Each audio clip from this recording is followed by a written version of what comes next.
Hapa niliposimama hapa ni nje ya eneo ambalo lilitumiwa na Mfalme Leopold wa pili wa Ubelgiji kwa uwanja wa maonyesho, sio bidhaa au wanyama, bali binadamu walio hai. Kwa karibu nusu karne, Mfalme Leopold wa pili aliwaleta kwa mabavu watu kutoka Kongo na kisha kuwafungia kwenye vibanda vyenye uzio ili wakazi wa Ulaya waje kuwatazama na kuwashangaa watu weusi kwa lengo la kujistarehesha.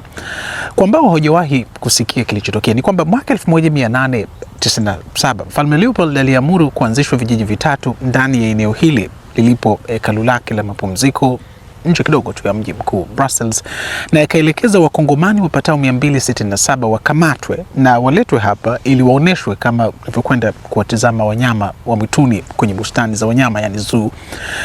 Tangu wakati huo hadi katikati mwa miaka 1950, iwapo ungefika hapa Brussels, ungewakuta Wakongomani waliowekwa kwenye uzio wakitaabika, huku wageni wakifika hapa kuwatazama.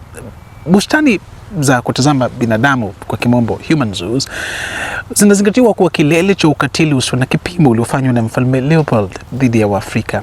Unaambiwa ilifikia hatua kwamba wageni waliokuwa wanafika kuwatazama Waafrika wakiwa kwenye zoo walianza kuwatupia peremende na vitu vingine vya ajabu ajabu, yani kama vile unavyowatupia tumbili ndizi ukiwa mwituni. Sasa Mfalme Leopold hakuvutiwa sana na hilo na akaelekeza kuwekwe bango la kuzuia vitendo hivyo likiwa maandishi yasemayo msiwalishe wanyama. Wengi ya wale walioletwa hapa walipoteza maisha kutokana na mateso, magonjwa na hali mbaya ya hewa ya barani Ulaya.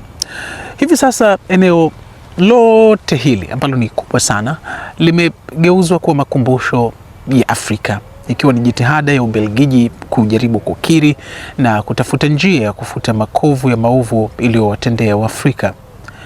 Unaposikia simulizi za aina hii, ndio unasadiki kwa yakini kabisa kuwa ni lazima kiama kiwepo, na sioni ni vipi Leopold wa pili ataukwepa moto wa Jehanamu.